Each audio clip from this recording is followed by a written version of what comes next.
You're listening to the Rewrite the Rules podcast. We are your hosts. My name is Harriet. I'm Beth. And I'm Natalie. You want to work towards achieving true food and body image freedom, you are in the right place. Rewrite the Rules podcast is your survival guide to letting go of harmful societal expectations and unlearning any unhelpful beliefs that are stopping you from having a healthy and loving relationship with food and yourself. Our mission is to help you feel heard, understood, and empower you to step out of the box and rewrite your rules so you can live life on your terms. Thank you for tuning in. Well, hello everyone. Hello, Welcome back. Welcome back to episode 11 of Rewrite the Rules. With episode 11, it's crazy how many we've done so far and how quick the time is going. But we've probably got the most controversial topic that we've done so far. But of course, we're all about talking about the things that others maybe are not willing to challenge. And today we've decided to delve into our opinions of the best and the worst of recovery pages. So what is a recovery page? So what we mean by this is simply a social media page, obviously most commonly places like Instagram and TikTok these days, where an individual is being super open about their relationship with food and they're essentially just sharing their recovery journey. Obviously not all recovery pages are the same or equal, but we're going to be discussing some of the common themes we see and how this can sort of impact the consumer of this content. As social media is getting bigger, recovery pages are also getting bigger, and you see them a lot. They're not hard to find. And of course, we are so passionate about helping guide people through the recovery of eating disorders and disordered eating. So we want to just help make sure you are following the people that are beneficial to your journey. As always, we are going to keep it real. We are going to keep it raw. We're going to be removing the smoke screen and uncover some of the reality of some of these pages, and obviously like our opinions regarding the pros and cons for some of this content. We never want to come across as judgmental. These are just sort of our views built on not just our own experience from when we've all been on social media and suffering with disordered eating at the same time, but also from working in this field for such a while now and having clients who are being directly impacted by this sort of content. So we're just going to go ahead and talk about kind of like the things that we deem to be the worst of the recovery pages, and also then the things we think are great about recovery pages. But yeah, absolutely just echoing what Beth said. These are our opinions and they come from our experience. So just take what you need, leave the rest. And yeah, Natalie, do you want to start off? Yes, so within, our experience of harmful recovery pages, what we deem is to be, quote, bad recovery pages, for me, something that pops up a lot in which I feel is quite harmful is people's lack of authenticity and truth, almost trying to show their perfection of recovery, which is not true. Like there is no perfect recovery. And for me, the reason why I struggle with this is I think when I was recovering, I had no clue. I nearly swore there. I had no clue what I was doing. I didn't know where to start. When you've never tried to recover, you're literally like, where do I start? What do I do? And you're going to follow these pages and you're going to take what people say as fact and as truth. And I did take that. I took everything at face value as the truth. And I experienced a lot of Instagram pages that showed a sort of glamorized version of recovery, and like I said, almost to be perfect. And it's specifically people recovering from binge eating, it would state that maybe one day they decided to embark on their journey of recovery and that was it. They never binged again.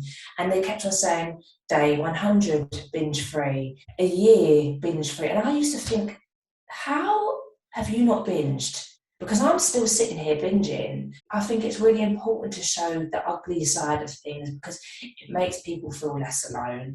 It makes people feel less strange, feel like they can speak up. And yeah, it just made me feel like, well, why can't I do that? Like, why is their recovery so smooth and mine is just literally one day I'm good, the next I feel like I've stepped 8 steps back, which you don't, by the way. It's a momentary stop and then you move 8 steps forward. Yeah, and it's so true. Like recovery isn't perfect. life isn't perfect. No mental health journey is perfect. And obviously, you know, we've all experienced, and I'm sure most people listening experience, that Instagram is a highlight reel, and it makes it, you know, it embellishes things and makes things look very perfect. And this is where, like, having like that kind of journey on Instagram shared in that way, it can, and it can make it seem that recovery can be perfect. And so many people who suffer with eating disorders and disordered eating are perfectionists. It's a common trait across the board, right? And so I think it can just be quite harmful, actually, when it's like recovery is portrayed as this thing that can be perfected, because I don't think it can. It doesn't need to be. It creates like this hierarchy as well of people, I think. Like the people that have perfected it are like, it's almost like everyone else is sort of less than. It makes you feel like you're less than when you can't do what they're saying that they can do. Yeah, for sure. Absolutely. And I think you mentioned imperfectionism. It is just converting one obsession to another sometimes. And, you know, you go from being, you know, perfect with your eating disorder to thinking, right, I'm going to have a perfect recovery now. That was like definitely the mindset that I started with because of the content that I was consuming. And I think a lot of the times, you know, you'll see people say, I'm fully recovered. And then 12 months down the line, they will admit how much they were still suffering and how they maybe developed another form of disordered eating and things like that. So, like we always say, take social media with a bucket of salt. Yeah, definitely. Absolutely. And I think it's just important to share that recovery pages are not a replacement for therapy. They're not a replacement for professional help in any capacity. And sometimes it can feel like that is the only resource that you can turn to. And like you said, Natalie, that you just take it as truth. And well, that person's doing this and that helped them, so you have to do that. And it makes it difficult for you to reflect on your own journey and your own needs and your own wants when you become so invested in someone else's journey. So it's like you said, Beth, take it with a pinch of salt. You just don't want to get too invested in someone else's recovery journey, because it won't be the same as yours, because everyone's journeys are different. Yeah, 100%. So moving on to our next sort of next niggle. Yeah, good word. Literally, it would have taken me about 8 years to think of a word there.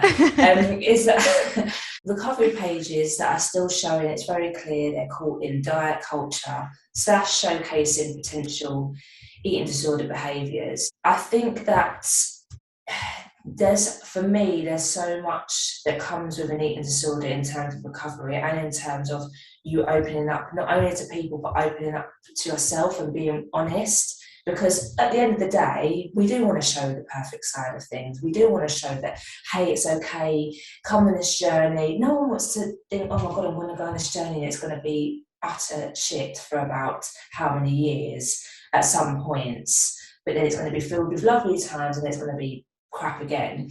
But I have come across a lot of people in which I feel like I'm looking at their pages and I think, it still looks like you've got very restrictive habits to me. I'm still seeing you wear that watch and it's like you're obsessed with how many steps you're doing. Constantly on the move. Constantly on the move. Yeah, to me, it seems like you might have replaced one obsession with another. You're still talking about food in a way that it looks like you feel a certain amount of guilt. It might be that you've stated that you've gone out for a meal, so that means because you ate what you wanted then, you're going to cut back a little bit more for dinner. And to me, that doesn't feel like freedom. It still feels like you've got certain tendencies or behaviours that are still attached to restriction. And you have to remember that a lot of the time, like I say, it's difficult to be honest with yourself when your Instagram is your business, it's your platform to make money.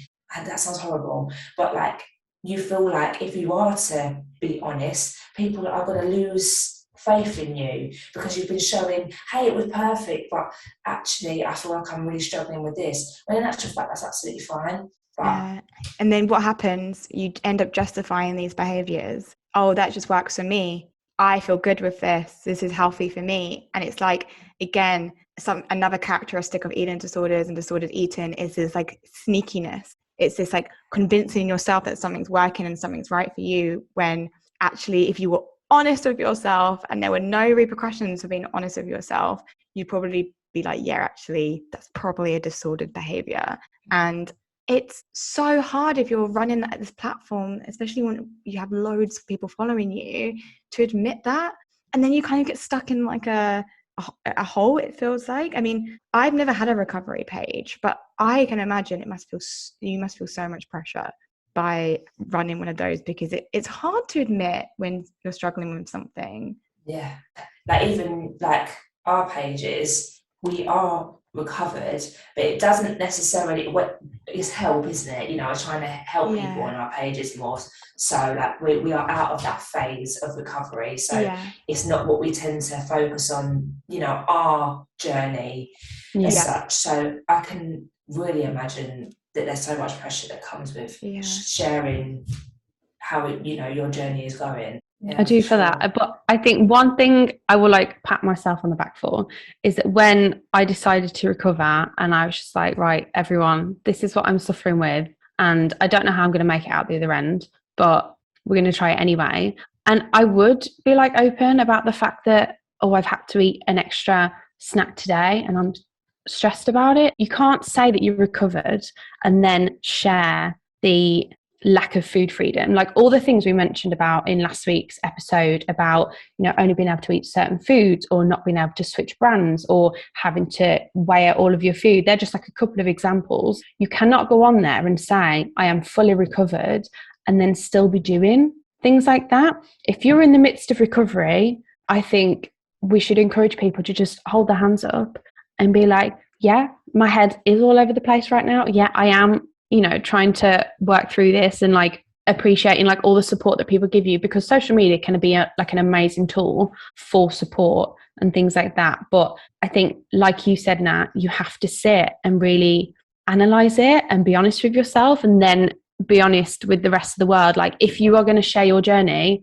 share your frigging journey, if you know what I mean. Yeah. And sorry, Beth, I don't even know why I just did that there, because I'm so used to now your Instagram page being like helping people. Of course, you shared your recovery, but because you did it, like I said before, your journey was the first journey in which I was like, wow, like she's showing everything, like every side. Beth is a unicorn, guys. Yeah. Well, that is what I wanted to be. I wanted to be the person that I needed a couple of years back. I mean, I'm grateful for social media in some aspect because it really helped me, discover the fact that my eating wasn't normal. It wasn't just being like a gym rat or a gym bunny. Like I thought, oh my God, like how I'm behaving is so normal. So social media helped me realize actually it wasn't normal at all and something needed to change.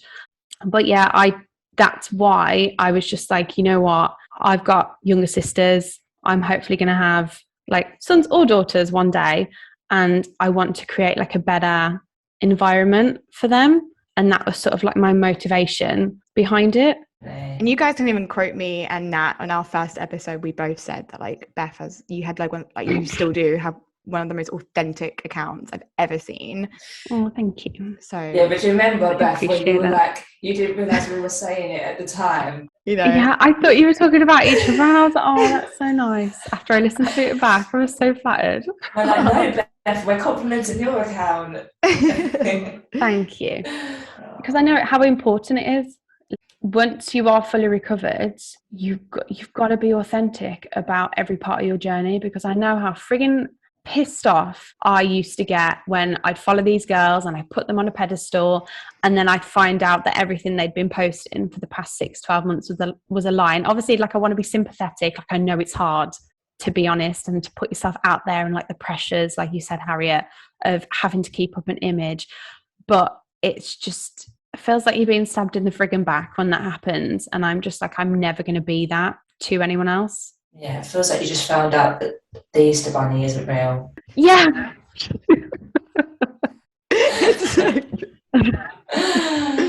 So on to the next point, talking about recovery pages and how they can be used as a platform for like a glorified weight loss program. And I feel very passionately about this. But it's essentially like using these before and after pictures specifically to show people Most commonly losing weight. There might be ones out there where people have gone from like a smaller weight to a bigger weight. I personally haven't seen many of them, but I just think this is so harmful for so many reasons. Obviously, we've said before, when you choose recovery, you have to focus on recovery. It's hard to let go of weight loss, but that needs to be put on the back burner. And there's so many studies and statistics that prove that, seeking weight loss is one of the, and like going on diets is one of the biggest causes of eating disorders in the first place. So they cannot and should not be combined together. But when they use these before and after pictures and say, come and join my program and you will not only recover from any disordered eating tendencies you've got, but you'll also lose weight. It's such a inauthentic and morally awful to me for educated people, educated coaches who have been in this business for years and understand like these experiences, for them to still go ahead and sort of try to profit and coach people like this and guaranteeing them weight loss is just ethically awful. I just don't think losing weight for aesthetic purposes should ever come across on a recovery page. It just doesn't make any sense to me. And so we're not talking about like weight changes for health purposes. Yeah. It's for aesthetic purposes. And I see it a lot with recovery and fitness collaboration accounts, because it's kind of like, again, that replacing one obsession with another. It's like, well, if I recover, but then I can turn into a gym bunny, that's okay. How I describe it and how I see this, it's like, it's moths to a flame. When you're struggling with your relationship with food and your body, I think most people at the beginning and even throughout their journey, like at some point wish that they could get rid of all of the bad symptoms of an eating disorder, but if their body could still like stay the same or lose weight and like be that ideal body. And it's like, actually, that you can't promise that and you shouldn't promise that. And it's a quick selling point. Yeah, 100%. Yeah.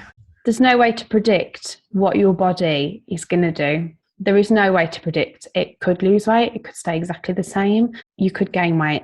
No one knows. No one can predict, and no one can guarantee that for you. Your body is going to go up and down, but then you've got someone back saying, come with me, your weight is either not going to change or you're going to lose weight, or you're going to look really, really good and you can recover. But what are people going to go to when you have for so many years wanted to control how you look?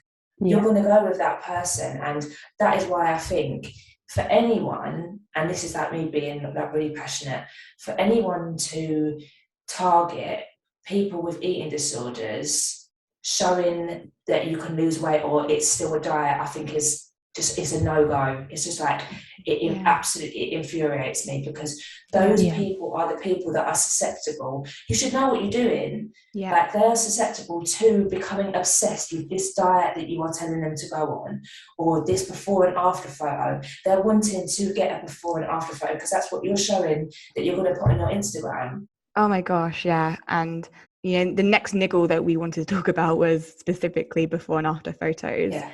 Okay, so normally in the eating disorder, disordered eating recovery space, there's like two types of before and after photos. There's one which I'm not really going to talk about that much, but that's when someone is severely underweight and then they become weight restored, and you see that quite often. And then there's the other type, which is normally being larger, being bigger, and then recovering and then being smaller or being like really fit. And that's what I'm going to talk about more, because I think one is arguably more for health reasons, and then the other is, it feels like it's more going towards aesthetic reasons and other stuff as well. But I think just talking about what you see on the surface from a before and after photo. But even that first type of before and after photo with like being underweight and then being like weight restored, people in the community say they find it triggering, because it's people who are still suffering and are still looking to lose weight and be as small as possible. That before photo is motivating them. And people say that. That's the feedback from people who are struggling.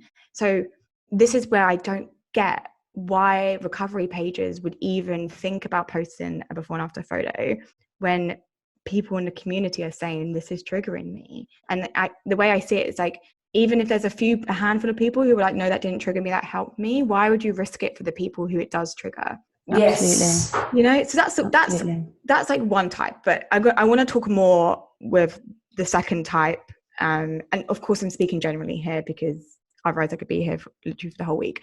But this is mainly what you see with binge eating recovery of, this is what I looked like when I was binge eating, hated my body, didn't like it. Then I stopped and now I look like this and I'm small and I'm fit and I'm toned. And you can do the same because that's what people think, right? That's why these photos have the most engagement, because when you look at transformation pictures like that, you think, well, I could do that. I resonate with that before photo.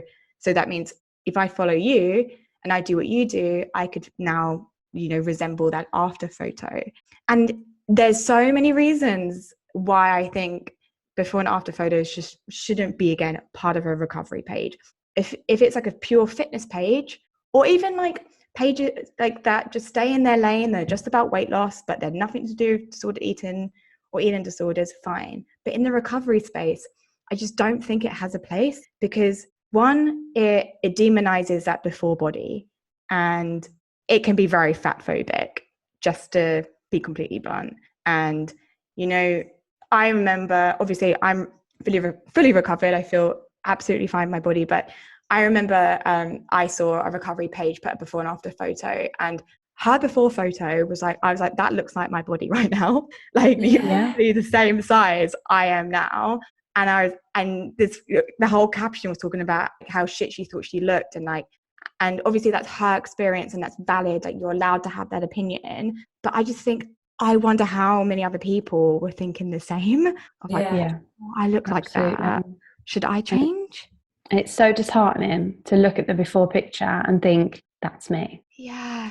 Yeah. And it's always, I think, especially when you said like they were deeming the before picture as undesirable, that's, I think, when it's more harmful. Yeah. If they just be like, okay, look, I'm happier now, and not sort of slag off that it's still bad, but it's not as bad. But I think when they do sort of shame that body type that they had before, it's just like reinforcing like the weight stigma. Yeah. And just be like, that's undesirable and that is the more desirable body. Yeah. And I just feel like also the eating disorders and disordered eating as a whole, like, it doesn't need any more weight stigma. At the end of the day, you can recover, and your body, you don't know exactly, like you guys are saying, like, you can't predict how your body will change or react to that. Sorry for interrupting the episode, but we just want to give a very quick shout out to our sponsors, us. If you're loving this episode and the podcast so far and want to support this podcast further, then head to the link in the show notes and show your appreciation by donating us a coffee. We'd massively appreciate it. There are also other ways to support us for free, like dropping us a rating and review on whatever platform you're currently listening to us on. If you're watching us on YouTube, then please like and subscribe. And you can, of course, follow us on Instagram. It's at Rewrite the Rules Pod, and share our podcast with anyone that you think will love it. We do all offer our own coaching and therapy packages if you would like to work with any of us. All links to those and more info are all once again in the show notes. Now let's get back to the podcast. And another thing that I think is really harmful about before and after photos is that it just doesn't show the full story. And kind of what we were saying at the beginning about like authenticity, it's like, it's so easy to put like a before and after photo and be like, now I'm really happy and everything's great, but you don't know if they're telling the truth. You don't know how they got from A to B. It could be absolute lies. All compassion to like the creators who put this up, because I'm not saying they do this on purpose. I don't think anyone does this on purpose or to like hurt people. And I think sometimes you can get caught up with the engagement and everyone commenting being like with clap emojis and all of that and all the praise. But it's, you as a consumer, you just don't know how they got from that before to that after. You don't know how happy they are. It's not an accurate measurement or valuable measurement of someone's recovery. I guess that's what I'm trying to say to sum up. Before and after photos are not a valuable measurement of someone's recovery, because they do not tell you the full story. And yeah, mic drop. Definitely. Mic drop. But that's the thing as well. I feel like, unfortunately, if you've decided to make a recovery page, you've got to realise you're taking on a responsibility, and you're taking on a responsibility in such of, yes, it's your recovery page, but also you wanted to help people, you know, that's why you're coming on here. So you have to realise that this isn't all about you. This isn't, but this is my body, that, and I want to show how well I've done, and blah, blah, blah, blah. Look, I know when I was struggling with how I looked, all I did was look through Instagram, look at people's bodies, look at people's before and afters on their fitness pages, feel shit. So that doesn't just stop when I'm recovering. That comparison doesn't just stop. Like, I'm still working on that. And for me to every day see a body that you think look shit and now looks really good, but that looks like my body now, how confusing is that to me? Yeah. Like, and you can sit there and say, but this is my journey and I want to share it, and I got here and I should be proud of how my body looks. But look, you can, and that's amazing for you, but you do have a responsibility right now. And there's certain people that I love listening to, looking at their Instagram, and you sort of idolise them in a way, or I have in the past. I'm not going to turn around and message them and go, oh, you made me feel shit this morning. I'm not. I'm probably going to say the opposite. I'm probably going to be like, God, if they message me, I'll be like, oh, it was amazing, when in actual fact you did make me feel like my body was less than this morning. Yeah, absolutely. It's a bit performative. It just becomes a bit performative. Like, look at my body. I've recovered. I'm happy now. And I think that's hard for the consumer of this information, but also even for the creator themselves. It's like, I can't really fathom or get my head around why a recovery page would post constant photos of their body with all the comments, with the clap emojis and the well done, babe, you've done amazing, looking great, hon. That would make me terrified of my body changing. Yeah. I would be like, oh no, if I gained weight and then someone saw me down the street, they're going to think I haven't recovered, I've gone back. That's not the truth, though. That's not necessarily the truth. This is the problem. It's putting too much focus on the physical appearance, whereas we should be focusing more on, you know, your energy and your confidence and your quality of life and your happiness and your freedom. And I get that some pictures show that, but when it's before and afters, like every single post, and constantly demonizing the before and then idolizing the after, it's just, and I understand, I think there's issues with Instagram anyway, because they push that content. So I can understand how it can be easy to fall into that trap, being like, well, if I want to get likes, if I want to get engagement, this is the path that I need to go down. But yeah, it's about maybe choosing to be a little selfless and think, who is following me, and is this content benefiting them? And maybe think, to yourself 5 years previous, would you have benefited from seeing the content that you posted? And I think that's a really easy, quick question you can ask yourself. And if it's no, then maybe change it up. That's so true. Just put yourself in someone's position that was in exactly the same place as you were at the beginning of your recovery, and flash back to how you felt and how you constantly compared yourself to people and how you constantly wanted to change your body. And then imagine seeing every morning a before and after picture of someone's body, and just sit back and think and try and empathise with that you, and then you're going to have the answer as to whether or not it's helpful.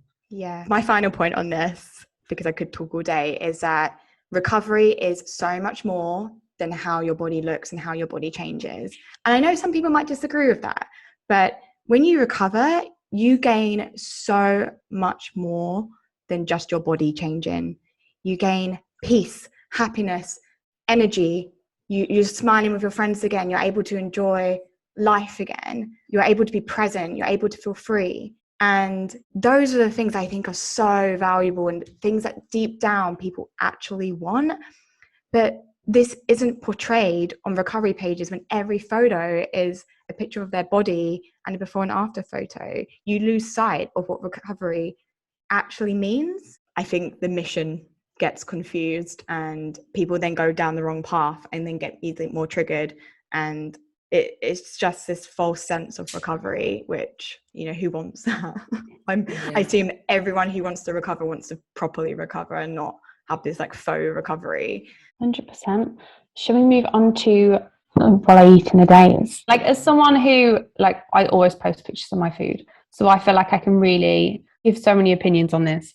And I do also feel like, just to preface this, that like the internet and like social media, I think, is definitely moving in a more positive way as a whole, not just the recovery community, but I think everyone has like collectively stopped posting as many like measurements and has reduced things like sharing calories and macros and stuff, and always prefacing more often now I'm seeing of just like, don't copy what I'm eating, this is like individual to me. So like, I'm really like happy to see that. But obviously, especially in the recovery space, with what I eat in a days, and often sometimes, you know, when they share like a body shot to begin with, to put it simply, what that is signaling a lot of the time is that if you eat what I'm about to show you, you are going to get this body that I've just shown you. And I think that is like a massive negative. Like, when you are sharing your what I eat in a day, show me the food.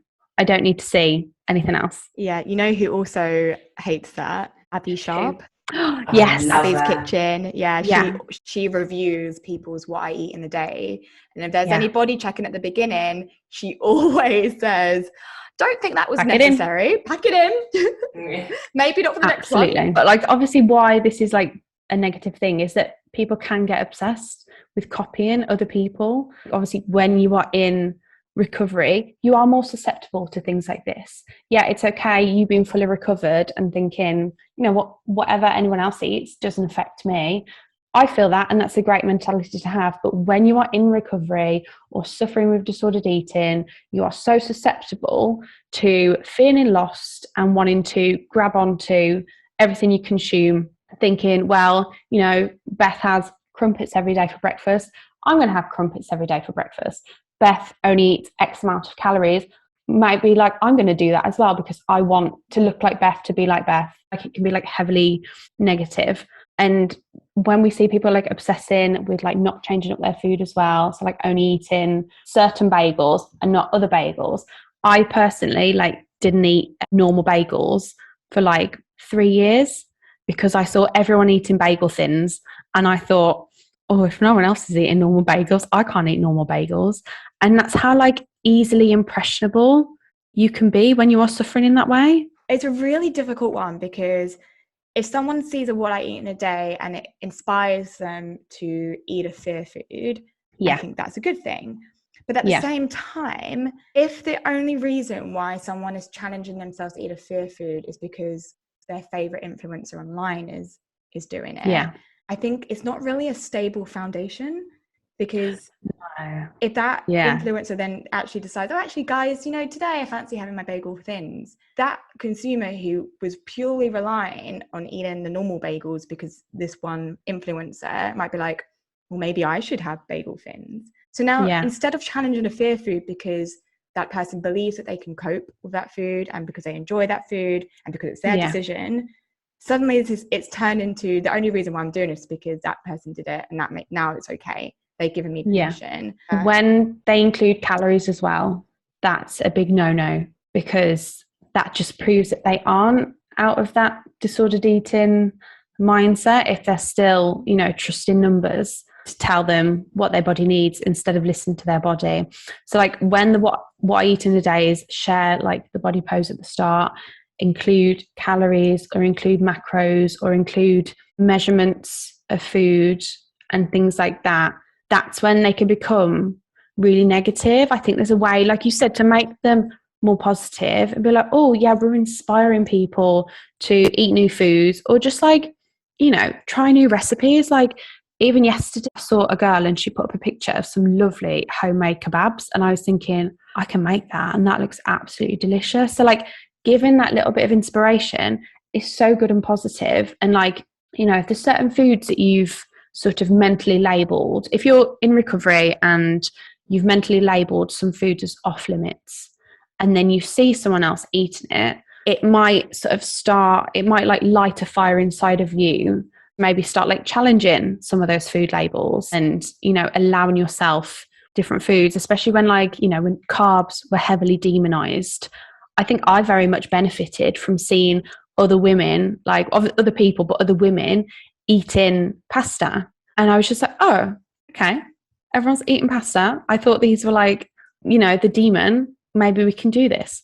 So that's like a little example of like, you know, when like fats have been demonized by the media and stuff, when sugar was demonized by the media, you know, seeing someone just eat a donut whenever they wanted to or include rice in their dinner can be like really beneficial. But then, like you said, it might push people to do something maybe before they were ready. What do you think, Nat? Because for me, I am encouraged by women that I see that eat such a variety of food.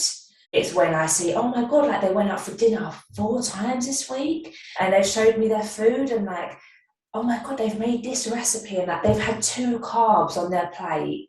Like they've had rice and potatoes or pasta and garlic bread. Like it seems like that. But I think it's also, I had to, like you said, Harriet, I had to put the responsibility on myself not to do things because that person has done it.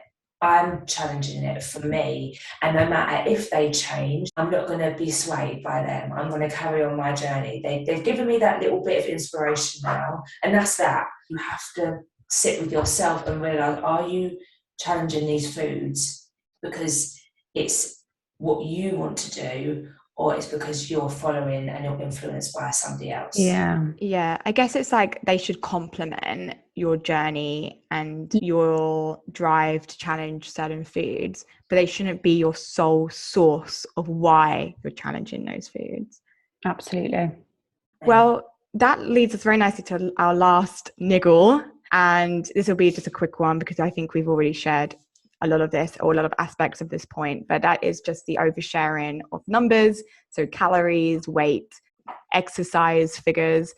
And you would think that, again, it's obvious that a recovery page shouldn't share like how many calories they're having and shouldn't share, oh, I've run this amount of miles today, but they do. I see it a lot, and I think, and sometimes with what I eat in the day is I share like these are the full macros, and I just think, hold on a second, has anyone sense checked this? And again, I think it kind of is the same problem as what I eat in a day is people can be very influenced and start comparing, well, I didn't run 10 miles today, I didn't do this, and it's like you're comparing your recovery journey to someone else's. And I guess, just to be frank, I think it's just too much information.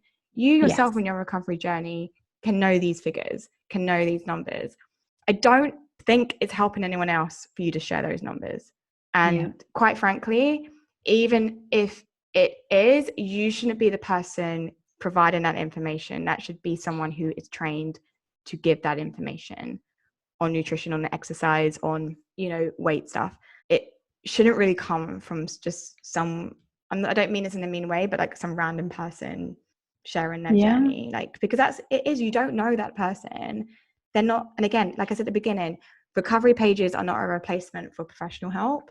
And so it shouldn't just be your sole source of support and your sole source of influence and guidance. And education as well. And education, education. And maybe ask yourself, like, why are you feeling like you need to share? How many steps you've done that day? Because, you know, when I was like in the trenches of like diet culture and like being a gym bunny and stuff, I couldn't wait to tell people how much exercise I'd done that day. But as like a fully recovered person, I do not understand why I would now be like, guys, I've done 8,000 steps today. So I think there is a difference between being in recovery and being fully recovered. And I think if you are fully recovered and you're still reverting to that behavior, then once again, like, step back and maybe ask yourself why. Definitely. So shall we move on to why recovery pages can be good and end it on a positive. I know, we sound like negative Nancy's over here. We also do have, you might be surprised, we have some good things to say about recovery pages. So I think recovery pages can be very enlightening. And it can make people realise that their way of eating may also be disordered. Like for me personally, I don't think I'd have realised that my behaviours were categorised as binging. Like I didn't know that what I was doing was binging. I thought what I was doing was like justified cheat days, and it's just all part of fitness, and it was very normal. So until I saw someone online talking about specifically binging and what that experience was like, I was like, oh my God, that's me. So I think if it wasn't for like the education and like listening to someone else's experience, I don't think I'd have been as aware as quickly as to what I was going through. And, you know, just being able to like put a name to a feeling was amazing. So I just think it really helps with awareness at times and like getting people to talk about eating disorders more, because it's still very like hush hush. Yeah, it starts the conversation, doesn't it? Yeah, absolutely. Like you say, with people talking about it more, comes with the feeling of people feeling less alone.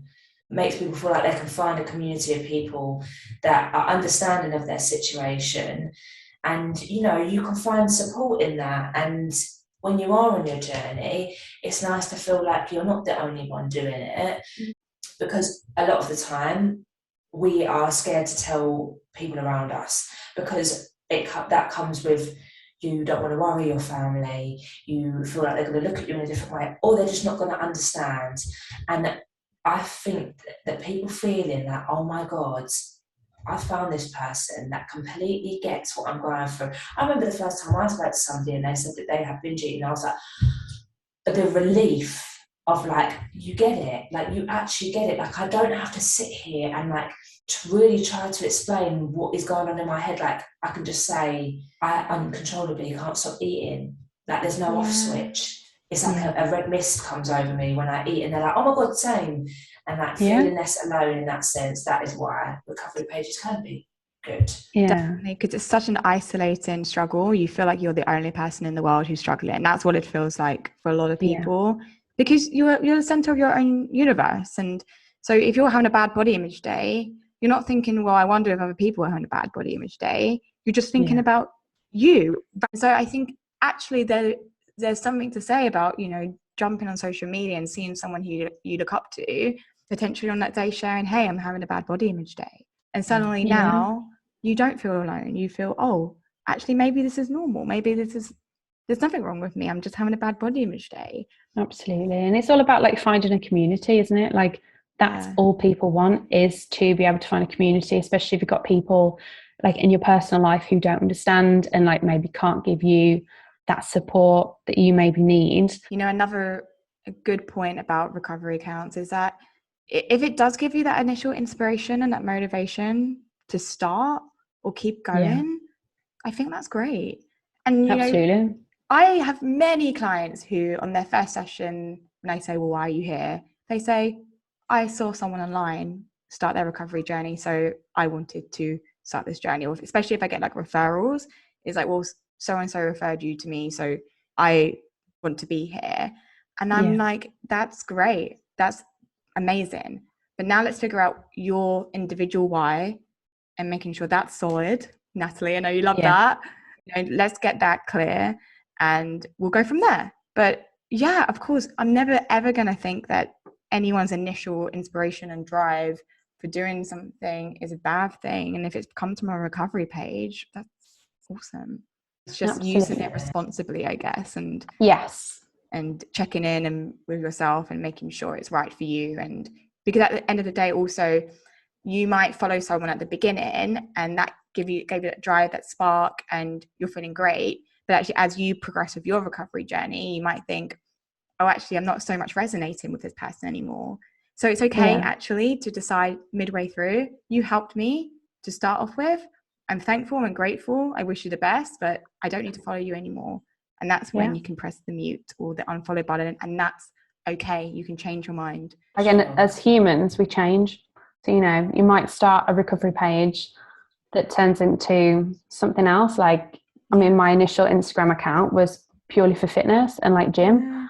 And, you know, I still love the gym, but it's not, you know, I took the fit out of my name now. So because I didn't resonate with the old me anymore, and it's okay to change, Yeah. because that's like a normal part of being human. Yeah, and I see actually quite a lot of recovery accounts kind of go dormant after a while because they say, look, I've recovered. I don't associate with this anymore, and that's okay. It was there when I needed it, and now I'm going offline, or I'm going to a different page.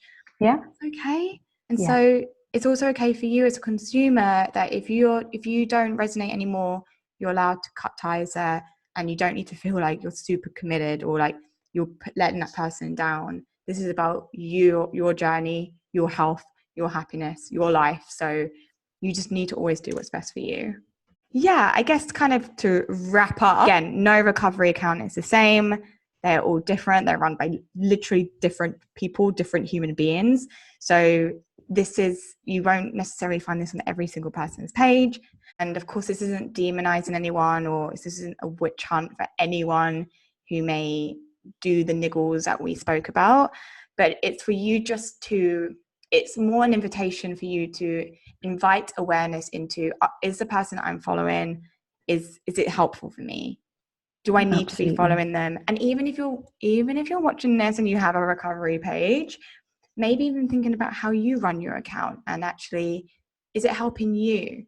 Like I said, like I think I would find it a lot of pressure at times. And I guess even if you're getting lots of engagement from it and it's becoming a bit of your recovery account is a bit of a thing, you are also allowed to take a step back, and that might be difficult, but you are allowed to do that. So I guess that's just like my final words with this. Just consume responsibly, create responsibly, do what's best for you always. I think for me, it's just exactly that. It's just, we aren't trying to persecute anyone. We just feel really passionate about this, and it is really about just educating yourself. We hope that people leave this feeling educated on being aware of what they can look out for, and maybe realise that this isn't helpful for me, and just knowing the truth of every situation, that what you see isn't always what's going on behind the scenes. So just not being naive to that fact, like having your, like almost being like street smart to that. Absolutely. Have your street smarts, Hans. Yeah, it was amazing. I say it every time that I love it, whatever topic we're talking about, but definitely this one, I really loved it. Yeah. We want to help as many people as possible, don't we? Definitely. And let's start a discussion about this. If you have an opinion or something you want to share, tell us. That's absolutely fine. Yeah, 100%. We should talk about this. And if you want to add an opinion, add an opinion. Your voice deserves to be heard. It's not just us three who deserves to be heard. Your voice deserves to be heard too. So if you want to comment or DM us, do it. We're here. Or debate or challenge us, because we're up for that, So I'm up for a bit of a challenge. But amazing. As always, it was lovely speaking with you girls and with you listeners. So we'll see you next week. See you next week. Bye.